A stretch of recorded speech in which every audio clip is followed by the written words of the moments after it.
I'd really like to help increase the level of financial intelligence across the community. We just have seen day in, day out, I think the answer to a lot of the issues that people face is education. We've got the Barefoot Investor book now, you've got some TV shows and that sort of thing as well that sort of play to this, but I think that there's really a need to try and lift that financial IQ. And the third thing I wanted to do was to actually help the financial advisors that are still, at the coalface doing that for their clients. So I still want to continue within the industry, but I want to do it from a different vantage point, not necessarily as a financial advisor.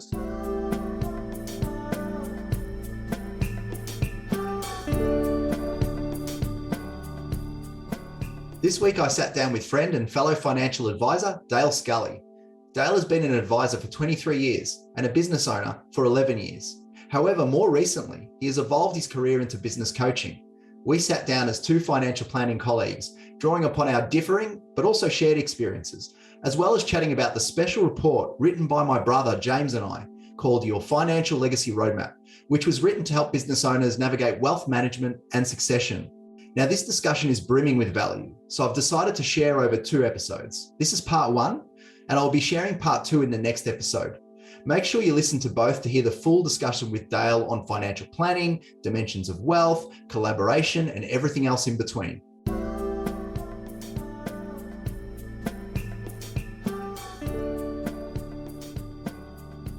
I'm really excited, Dale, to have you on. Just for the listeners' sake, I've got Dale Scully here from previously from Advocate Private Wealth, and a financial planner that and colleague and friend that I've now collaborated with and discussed many different matters about business over the time. Who your practice was in WA, Dale. So perhaps you can, as a starting point, just give the community a little bit of a roundup on you. Yeah, thanks, Joe. I've been a financial advisor now for just over 20 years. I say I've been a financial advisor, I still say that, but I actually pulled back from being a financial advisor in October of 2020. So this is the first time I haven't been a financial advisor in 20 plus years. But yeah, have built my practices up in Western Australia. I spent half my time as an employed financial advisor and the other half as a self-employed financial advisor, all the time on the west coast of Australia. I spend my time now really just sharing insights and working with financial advisors like yourself and some other groups around the place that I'm close to, just on my experience and how everything went as a financial advisor. There's a lot of change going on in the industry now, as you know, and there's a lot to discuss. The marketplace or the industry is going in different directions. So it's really good to meet with like-minded advisors just on shaping where this whole industry is going. And importantly, Dale, you're also a business owner, obviously, which is important, right? And you've also gone through a succession plan yourself, obviously, and not being part now of Advocate Private Wealth and moving on from that business. So I think that's part of the reason that I've got you on today as well, to have a chat about business succession, and we can, I suppose, a bit different to other podcast formats. I thought I was excited to have Dale on because he knows a bit about my business as well and can ask me some questions as well, and we can go back and forth. So how do you reckon we start this one, Dale? How do we reckon we kick off? Well, your point is a good one. And it's a question I have for you. We've discussed it a little bit before, but one of the things I found with the succession of my business recently is that I got to implement some of the strategies that I had recommended for clients and that I'd worked through with clients. So I was actually living out some of the advice that I'd and some of the services that I'd provide over the journey as well, and found that a humbling experience. It was very much a good experience, or great to know and have the insight from working with successful businesses across the journey myself. So I was sort of doing for myself what I'd observed and what I'd helped clients do over the journey. How do you find that? Because you've got a history where you've transitioned into a business, a family business, and been the successor in that business, yourself and James, and they're building the business up as well. Do you find that you gain insight from your clients and from the people that you work with, and are able to apply that in your business as you are also advising your business owner clients? Yeah, I mean, without a doubt, that's true in terms of the more business owners that you come across, the more businesses and families that you advise, the greater the knowledge base, and therefore the greater your ability to amend your business in such a way to ensure that you're able to assist them where you can. Obviously, financial planning is not the silver bullet for all matters of succession, but it's certainly, in my opinion, a very important aspect of being able to have succession. And, I think the starting point for me was, like you rightly said, I've obviously, this was a practice that was started with my father, and it was a very small, very simple and humble beginning. But being able to be thrown into the shoes of leadership in this business, that taught me a lot about what you do and what you perhaps shouldn't be doing. And it was the starting point for me thinking, wow, this was a bit of an unnerving experience, almost chaotic. I lost my father. I needed to get into the business and start, making ends meet and making it work for the clients that were, currently relying on us. And I had to handle, obviously, the estate planning scenario as well from my, late father, as I was the executor and the rest of it. And it was an unnerving task as a young man. And I thought to myself, well, it didn't come immediately for me, but with time, I just thought to myself, who do I want to serve?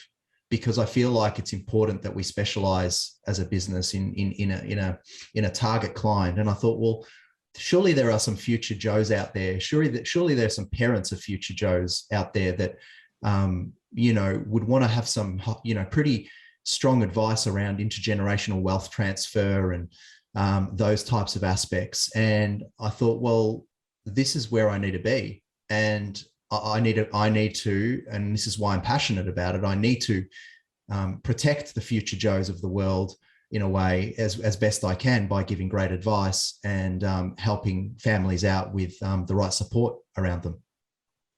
Yeah, the report that you put together that outlines and details that is, I found it quite inspirational.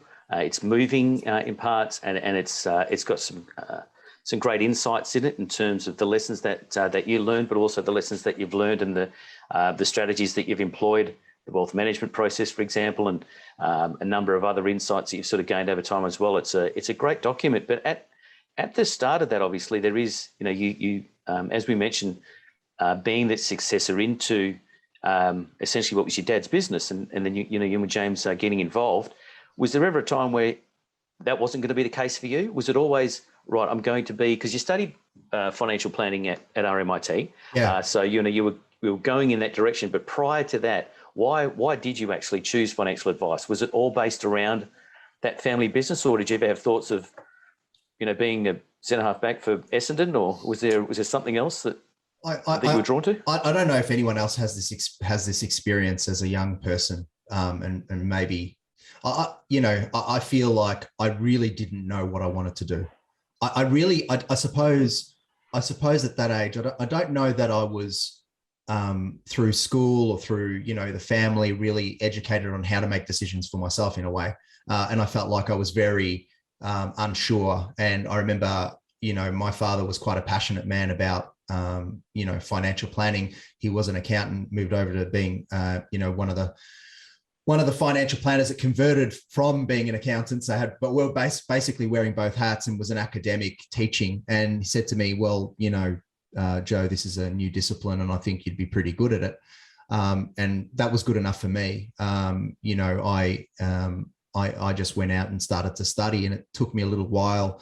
I've said this previously before a few times, that it took me a little while to get the idea as to how powerful this particular discipline can be.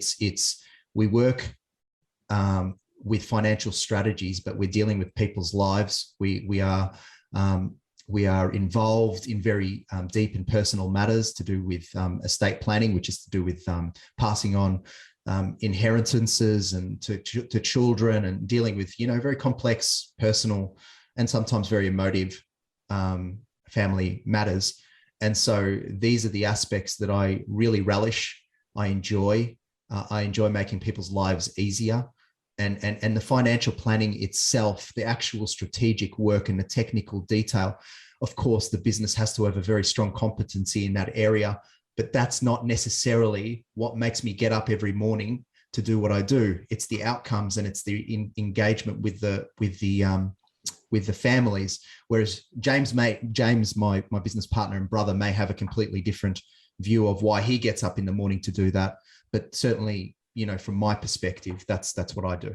But Dale, I really wanted to ask you a couple of questions around, while we're on this, because you've just gone through succession yourself. And one of the things that you talked about, our special report. In our special report, we interviewed a number of business owners and asked them replicable questions. And we came up with 4 key issues that were keeping them up at night. And I wanted to ask you whether these key issues that we're talking about were things that were worrying, or at least that mildly concerning for you when you were actually going through the process of thinking about selling and transitioning out of your financial planning business. One of the ones that comes up is business continuity. So this idea that there's concerns about relinquishing the sort of operational control of the business to somebody else, and really having a care factor for the business that you're actually now moving on from. You want it to continue. You want it to be able to, and the clients to continue to thrive. How concerning was that for you? That would have been certainly my number one concern. Not so much the operational aspects of the business. It was that the clients were going to be taken care of. These are people I've dealt with, people I've been part of, their lives for 10, 15 plus years, in a lot of cases. And I believe that they were in a good place financially. And I didn't necessarily think I was the guru that was, always going to keep them there. I think that the work had been done, the education piece that we'd done with these clients had ensured that they were capable of making smart decisions with their money moving forward. Even with me not there, but that said, I just really wanted to make sure that those clients were taken care of. So that was the number one concern. It was not relinquishing control of that relationship, but certainly continuing to have some sort of oversight, or being able to be there for those clients during the transition process and even afterwards as well.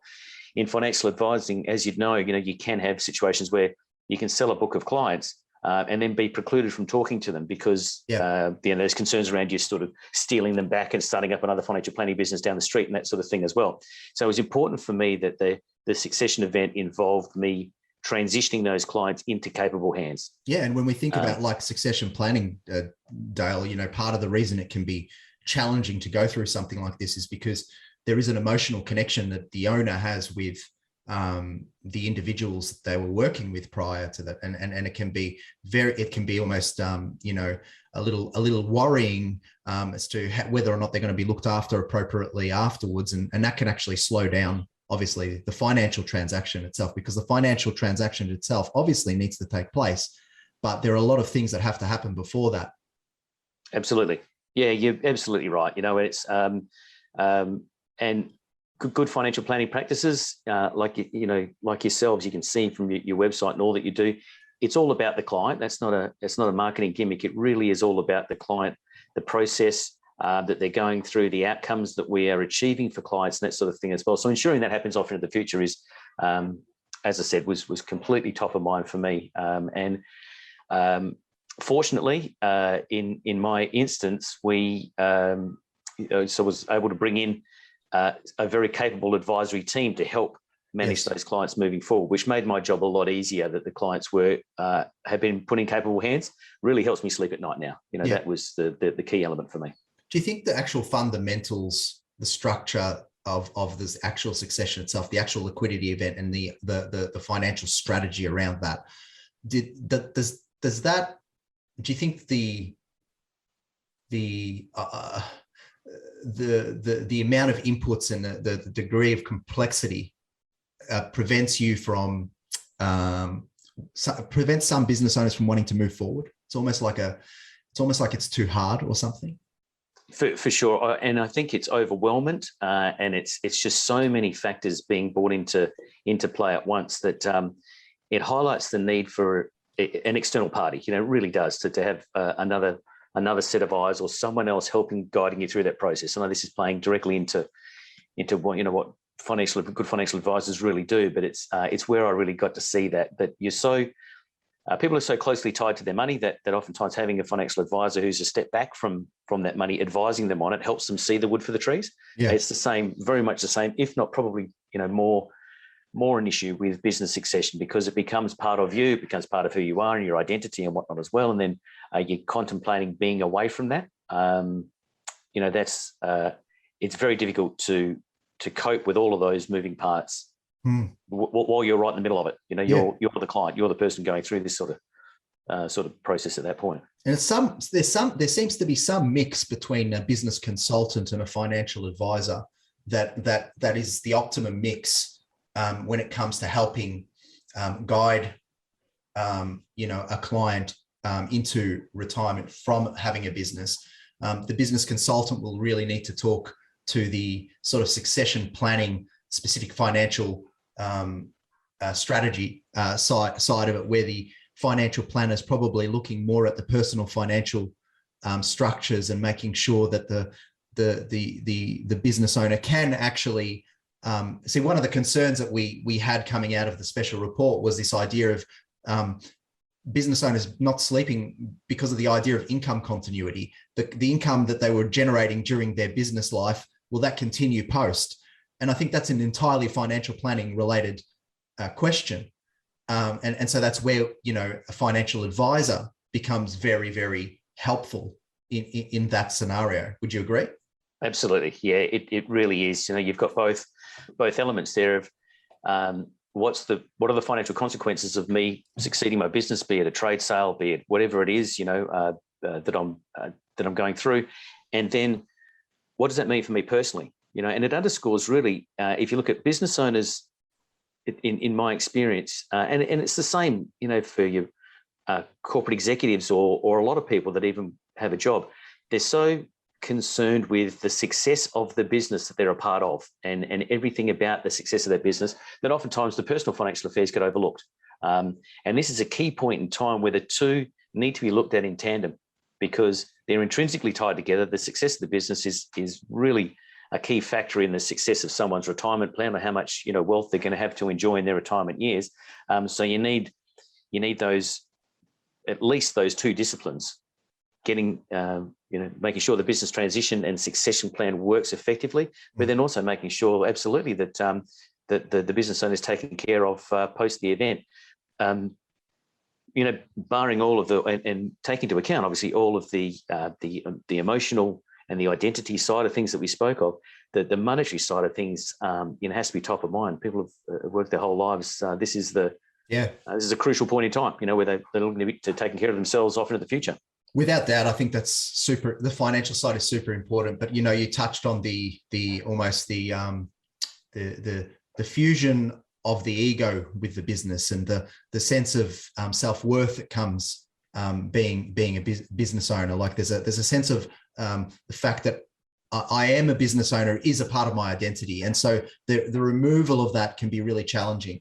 So I think about what you've just done and what you've embarked upon, and I think you're actually looking at a life after business. What does that actually look like? How unnerving was that? Because I know that's one of the key issues that we found in our special report as well. It's definitely something that I'd considered.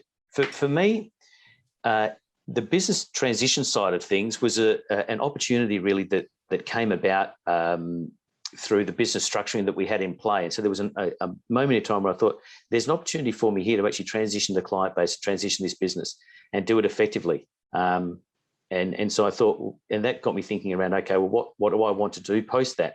And I want to continue doing, and there's three things that I want to do. I want to, one, continue to help people make smart decisions with their money, which is, so the financial advisor in me is still alive. So there's the practitioner part of doing what you do, and there's the business owner part. You know, the practitioner part is still alive in me. I still want to help people in some ways, not as a financial planner, not sitting across the table from them as a financial advisor necessarily, but actually continue to help people make smart decisions with their money.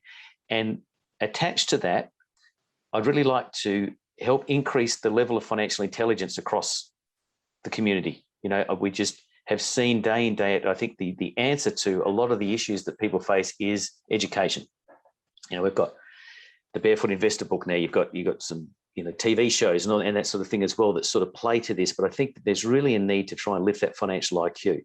And the third thing I wanted to do was to actually help the financial advisors that are still, you know, at the coalface doing that for their clients. You know, so I still want to continue within the industry, but I want to do it from a different vantage point, not necessarily as a financial advisor. So that for me made it an easier prospect, because I'm not riding off into the sunset into sort of full-time retirement or whatever as well. I still do plan and do want to be a part of the profession.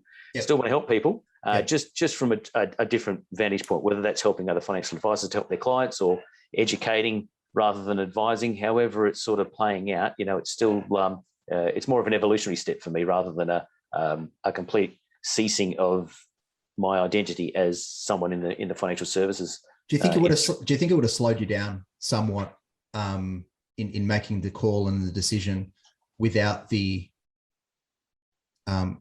clear pathway that you had? Like, would it have felt if you knew that we were going into a full retirement, as an example?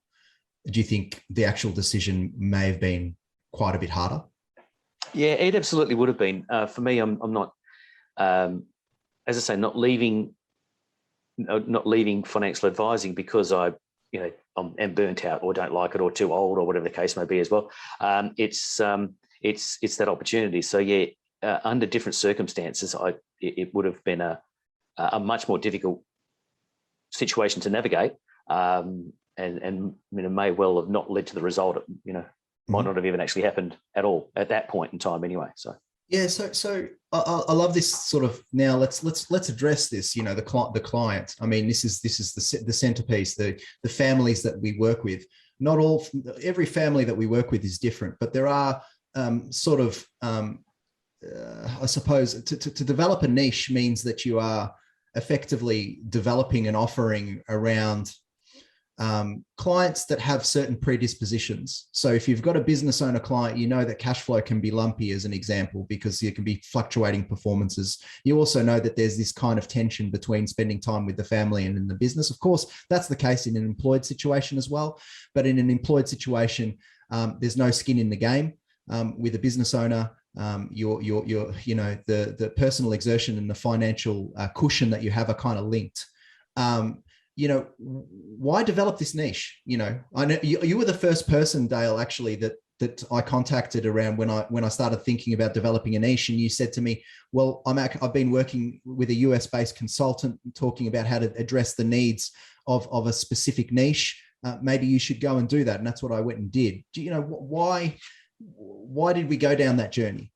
Yeah, it's a good question, because it took me a bit of time to get my head around as well. The US consulting group that you speak of, you know, we're very big on it, and saying, you know, it's a must. And there's a lot of businesses out of the States that, you know, there's some. I actually heard one only a couple of weeks ago. There's a financial advisor in the US that specialises in bass fishermen. So, you know, and he likes bass fishing, but he wants to specialize in bass, you know, and so I thought, well, that's interesting. But when he broke it down, the reason why he specializes in bass fishermen is because there's a certain process or a certain sort of evolution that these guys go through. Apparently, bass fishing is very big over there, and you get to a certain stage where they actually compete for money. They get sponsorship. There's lumpy cash flow that you speak of as well. So, you know, there's certain nuances about specific niches, you know, that just allow you to become a specialist in that because they are unique to that niche, you know. So everybody's different, as you've said, but your business owners, your family business owners as well. You know, there's family business owner forums. They can learn off each other because they're going through some similar processes, some similar issues, some similar challenges. You know, we found that just you and I chatting as financial advisors and business owners, I've learned a lot off you, and we've had great discussions around being financial advisors because we are of a niche ourselves. We are. So Yep. if you apply that sort of logic to your client base, it does make perfect sense that you're going to learn more about the ins and outs of that particular niche, what drives them, what their financial challenges are, what their challenges around succession are, and that sort of thing as well. And the business owner one is a very synergistic one because as we've said, you're a business owner. You've experienced some of this yourself. That doesn't necessarily make anybody the guru. You're not saying that you're saying, "Oh, I know it all." It's just that you're dealing with similar people around of a similar nature that are going to have those sort of challenges that you can apply that lens to when you're providing financial advice. Now, talking about business owners, we both selected that sort of as a niche that we thought we'd explore and carve out in our businesses, in our respective businesses. It means that with business owners, there comes a complexity that perhaps isn't always the case in other families. There seems to be more moving parts. So when it comes to a greater level of complexity, there is a need not to make things more complex, but to make them somehow simplify them. So one of the things that I remember in one of our earlier discussions that you had addressed with me is this idea of how to frame wealth. And you discussed with us this dimensions of wealth, this idea that almost I knew intuitively, but the framework itself really made a lot of sense. And it's been something that I've been articulating with my clients and new clients for ever since. So I thought, why don't we start with you having a bit of a go at just sort of having a bit of a discussion point around, the 4 quadrants of wealth, the business wealth, the core wealth, the venture wealth, and the lifestyle wealth. And let's talk about what all the issues that come from it. So maybe you can have a starting conversation about that. Yeah, for sure. And that was an interesting concept. And it was a concept that, I didn't necessarily, we didn't read about or come across at a course or any of that sort of thing as well. The dimensions of wealth came from observations. So it's an anecdotal thing on those who are actually thriving, particularly the business owners who are thriving, because they do have business wealth is an actual, complete part of their wealth diagram. There were certain business owners that were doing it really well, and there were other business owners who were putting themselves at possibly undue risk. So the genesis of it, basically, if we look at, you've got lifestyle wealth and business wealth. Okay, so business wealth is the wealth that you build up throughout your business life. So it's perhaps the value of your business if you were to sell it tomorrow. It's also the income earning capacity of that business, how much income you're able to draw from it now. It's that wealth that's tied up in your business. If you're not a business owner, it would be your wage, your salary. It's what's driving your other components of your wealth. You're earning money in some way. And the components of wealth straddle that gap between, or straddle that divide between money being 2 things: 1, a store of value, and 2, a means of exchange. So you've got your balance sheet, that's the store of value, it's your assets and liabilities. And you've got your profit and loss statement, which is your income flow. The 4 dimensions of wealth straddles both of those. But just zeroing on the business wealth, so you earn money in a business in a couple of different ways. You earn it through wage and salaries and drawings and expenses, and you also earn it in terms of selling the business at some point in time and realizing business value. What I noticed was that business owners that put themselves at undue risk had put everything into their business and were continuing to perhaps reinvest into their business as well. And then they're going to ultimately live or die if that business lives or dies. Yes. So the old adage of my business is my nest egg, it's I'm not sure exactly why that. Well, I've got some ideas as to why it might be the case, but the business my nest egg. So you've got, as a business owner, you're passionate about your business, right? You believe in it. And so therefore, and it's given you a greater source of increasing wealth over a period of time. So why would you not continue to keep the funds in that environment? And there's the control. The business owner feels that, right, I've got control over this wealth. Yeah. So therefore, I'm driving it. I'm not putting it into some investment market that could crash tomorrow, that I don't know about, or buy an investment property that doesn't make me any money, or whatever the case may be as well. Yeah. So that control is certainly something that drives that that factor. But you've got, so the business owners that were actually extracting wealth and keeping some in terms of investments. So that's where we go below the line. You've got your lifestyle wealth. So they're obviously taking some of it to live a life, which we all do, have a house and, a car to drive around in, and expenses and family, all that sort of thing as well. But Dale, isn't it often your observation as well? It has certainly been with mine, is that you've got this business wealth quadrant, right, that gets filled. And then the first step is to, like you said, fill out the lifestyle wealth, which is the home, the holiday home, and all of that sort of stuff, right? Is it your observation as well that there seems to be a very opaque understanding of what sort of a budget needs to be earmarked towards these lifestyle wealth expenses? Because often these lifestyle wealth, large capital outlays are often at the expense of something else. For sure. I'll facetiously ask you the question, how many of your clients have come in and they work to a budget of expenses, personal budget? Because if it's like mine, it's a very low percentage. Very, very, very low. Yeah, it's a very low percentage. And they all look at me very sheepishly. And I look at them and I say, you're exactly the same as every other family that I've ever seen. It's normal. Yeah. It is. It is. Yeah, it absolutely is, and it's,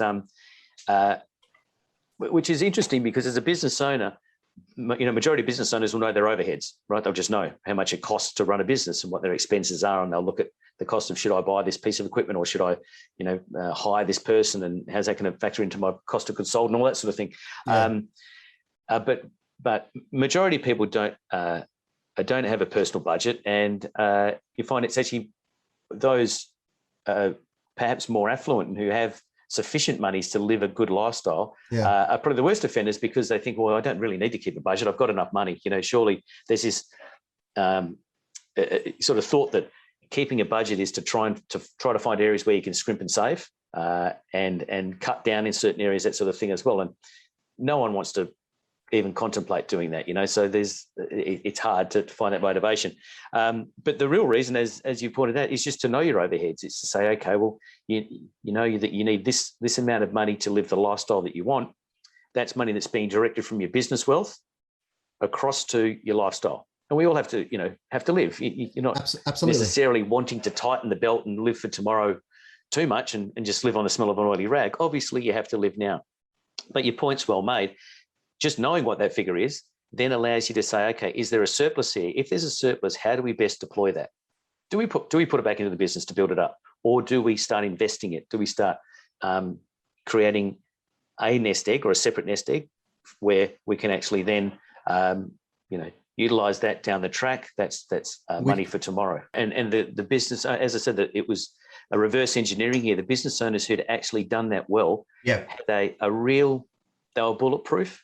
They had a feeling of complete freedom and independence that their business had provided for them, not only to provide them with a good lifestyle while they were building it up, not only to have a realisable sale value, perhaps when the time comes as well, which can be a moving target, which can be subject to potentially ups and downs and may not be as much as you initially thought it was, but also have provided enough of an income to create that separate nest egg that may well power. I mean, if someone's managed to gather enough funds outside of their business, much like someone who is, say, employed, they've got enough money in their super fund to retire, they can retire. There's no reason why a business owner shouldn't have that mechanism as well, rather than it all going back into the business. And as I say, they'll just therefore live or die by the success. So we've talked a bit about business wealth and lifestyle wealth, and it seems like, to start with, those two pockets of wealth are what are typically focused on. But then if we go down, drill down a little bit further, we kind of started touching on the idea of, clients don't just want the home and the rest of it. They actually want financial independence. They want to take care of kids' education. They want to be able to pass on a legacy. They might want to account for aged care costs in the future. All of these things are attributed to sort of like a level of financial independence. And I think that's what we call internally core wealth. And so maybe, Dale, you can talk to core wealth.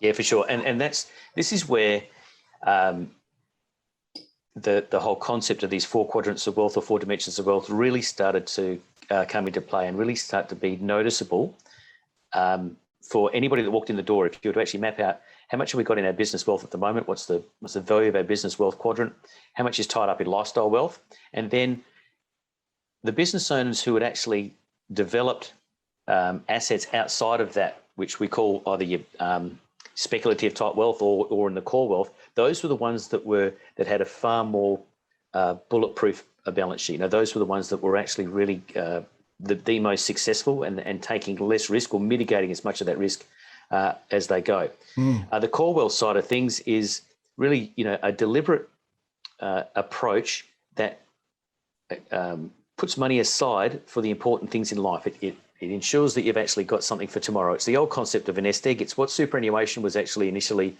designed for, was to actually have wealth that you couldn't get your hands on until you were 55 and now 60 and whatever, you actually have to set aside a certain amount of money that can be invested. And then it plays into the actual investment side of things. You've got different investment approaches. Some people are saying, I invest my wealth very conservatively. I only invest in blue chip shares or commercial property or whatever the case may be as well. So then it started to bet out, okay, well, that wealth that is set aside, is there an alignment between that wealth and the end objective?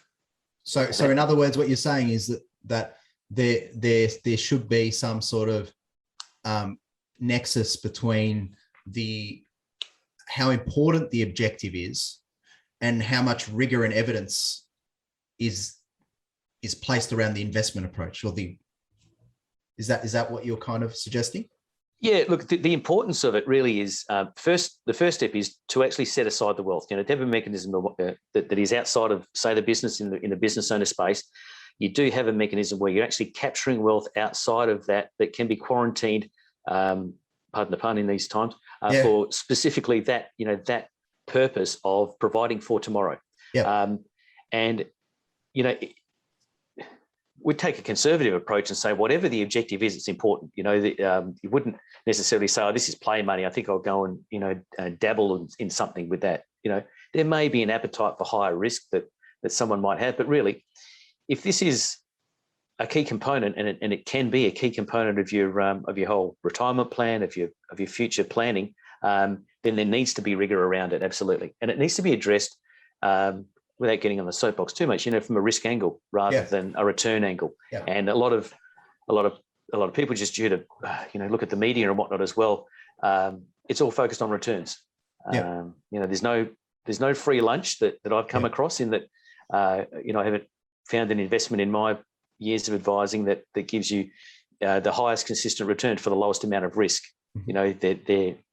There's risk and return, there's a balance there and that sort of thing as well. There's concepts like diversification that can mitigate risk and whatnot, but it's the core wealth. So first of all, set the money aside into your core wealth bucket, but then second of all, really invest it deliberately so that you're coming at it from a risk angle and reducing the risk down as much as possible, or getting the best return you can, obviously, to make sure that it's going to be there for you tomorrow to do those important things. So that core wealth is effectively the not negotiable hopes, dreams of the family put into a capital lump sum that is invested to ensure that those goals and objectives are met into the future. Sometimes we're going to be under resourced in terms of capital. Sometimes, rarely, but sometimes in some family situations, they've got those core wealth needs actually addressed and met, and there is a surplus of capital above and over that. Say they've sold a business and the business has come in. We've been able to fill our lifestyle. We've been able to meet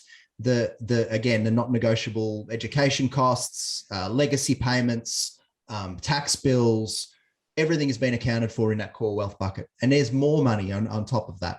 In that scenario, often the case, it is possible to undertake venture wealth activities. Now, venture wealth is where we take on additional risk and invest into investments that are trying to actually achieve a higher rate of return. Now, with that comes the cost, of course, Dale. We talk about things like a lack of transparency, potentially higher costs, this exclusivity sometimes that comes with certain investments, which isn't always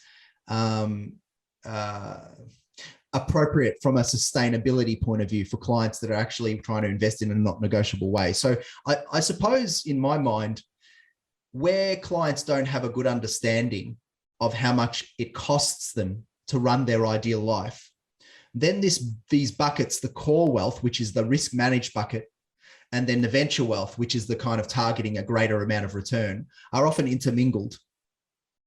And that's where the problem is. Do you agree? Yeah, absolutely. It's it goes back to someone believing that I'm being conservative. This is my core wealth, but if we as financial professionals apply those filters around that, really, core wealth has to be stringently managed such that the risks are mitigated as much as possible. Can we say that you've done this? And a lot of folks will have the intention of being low risk in strategy, but at the end of the day, there's actually risks there that they don't sort of aren't cognizant of, and don't know about. So just pointing that out and say, okay, well, look, this is actually in the venture wealth side of things. You are taking on board higher risk here than you actually need to. Just becoming aware of that, first of all, is important, because they may not be aware of it, and then making a decision. Okay, am I prepared to take on this higher risk for the prospect of mainly higher returns? And if that's the case, what am I going to do with that wealth down the track? Is it always going to sit there, or am I going to try and transition that into the core wealth side of things? And once the concept hits home, where someone says, okay, well, look, if I fill up this core wealth bucket and it's got enough for me to do everything I want to in life, then I'm by definition financially independent. Then it has a real concept of straightening up someone's goals. And they think, okay, look, I don't really need to bother. I don't need to risk this money. I'm making money in my business. What I want to do is just lock that in, and again, I'm maybe generalizing here. There are some who want to take that money and take on excessive risk. But I think there's, first of all, the realization that there was the excessive risk being taken on. And then that often leads to someone saying, look, I'm actually more looking now to transition this into something that's more diversified, that's more risk managed, such that I'm not taking on board these. It's called unrewarded risk. Is there a reward? It's funny. It's not funny, actually. It's probably not funny at all. But the idea that a family with a greater quantum of wealth will come to you and will be any different to a family that doesn't. Often that I see, in fact, the exclusive investment opportunities and the venture wealth and the targeting of higher returns from certain products that are made available to more wholesale type clients actually puts those families at greater risk than if they had invested in a more mainstream, let's call it, or traditional way. Would you agree? Yeah, I definitely would. And you can point to, and it sounds a bit sinister to some extent, but you can point to parts of the legislation, and be careful what I say here to some extent, but that sort of suggest that someone is a wholesale or institutional investor, so that suggests that they've got a sum of money, they've got a large amount of money, they're on a high income, so they are able to now purchase financial products that others aren't able to purchase, and there's not as much stringency around the sale of those products. So they can actually purchase a product where there's no product disclosure statement, or there's no need for a statement of advice and that sort of thing as well. Now, the premise of that is that person, because they've got more money to risk, they've got a greater level of financial intelligence to deploy when they make that financial decision. Now, that may be flawed. It's not to say that that person's done by any stretch of the imagination, but it doesn't necessarily mean that someone who's built up a business and been very successful is a financial and investment expert as well. No. And that's where, and there's been some heartbreaking stories of people who've built up, massive amounts of wealth through being business owners, and then they've invested it in something that might have appeared to be low risk or appropriate, and was completely not applicable for them. They just did not need to take anywhere near that level of risk, and there's been capital loss, and fortunes have been eroded. When the inverse should probably be the case, because there's so much wealth there. It means that you don't have to risk it. You just need to lock it in and grow it at a reasonably conservative rate, because you're home free. You've made the money doing what you do in business. Yeah, Dale, I also think that the entrepreneurial mindset that comes with being a business owner doesn't, in my opinion, shouldn't make its way into the investment decision making process. Like, that spirit is to be left in the business, I think, because when it comes to sustainable investing, The idea of getting on the next best thing is not always the best thing when we think about, if you think about the fact that the family is actually looking to meet these very important milestone objectives for the sake of their families. The risks that they're taking within their businesses are very much controlled risks, because there's the personal exertion that the business owner is involved with. Like, they're involved in the day-to-day operations of the business. Whereas when it comes to handing over money to an investment manager, which might be a bit more speculative, the business owner is no longer involved in that decision making.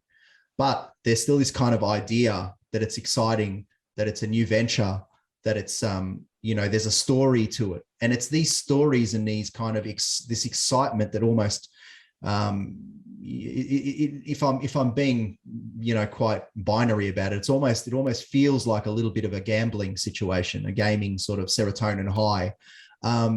It can really end badly. Yeah, it can, and given our professions, we've seen that. We've seen that happen, as I say, and that's probably what leads to that opinion. But it's you're right. I think it's a mindset thing oftentimes, in that the same thing that actually made someone a lot of money can lead to investment decisions that aren't the old diversified portfolio side of things may seem a little too boring for someone of that. So they're going for something more exotic. And once you get away from that, those basic tenets of investment, as we know, you're just taking on higher risk, and whether it's and it's not a controlled risk, as you've said, because a business owner is not day to day working on that. Yeah. They're actually handing it over to some market or to some vehicle that may not work out as planned. No, the sound, we've talked about this ad nauseum, that this sound investment philosophy shouldn't just necessarily change because the quantum of wealth changes.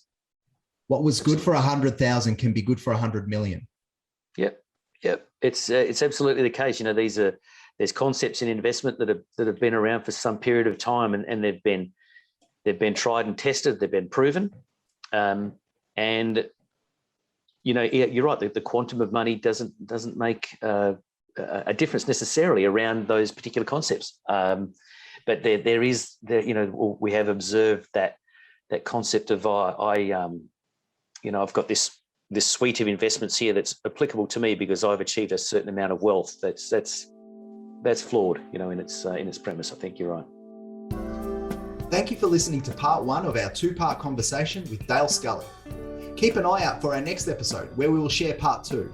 I want to also take this moment to thank you for your ongoing support of this podcast. The greatest assistance and support you can provide this podcast is to subscribe through Apple, Spotify, or Google, and leave us a review. You can also obtain a copy of our special report through either the It's Never About Money or Stephan Independent Advisory websites. Thanks so much. I hope that this one was enjoyable to listen to and there were some moments of value. If you have resonated in any way with the sentiments of this podcast, we would be delighted to direct you to our website, www.itsneveraboutmoney.com.au, for more free resources and education aimed at improving your capacity to make sound financial decisions for the benefit of your family. We wish you every success, however you define it.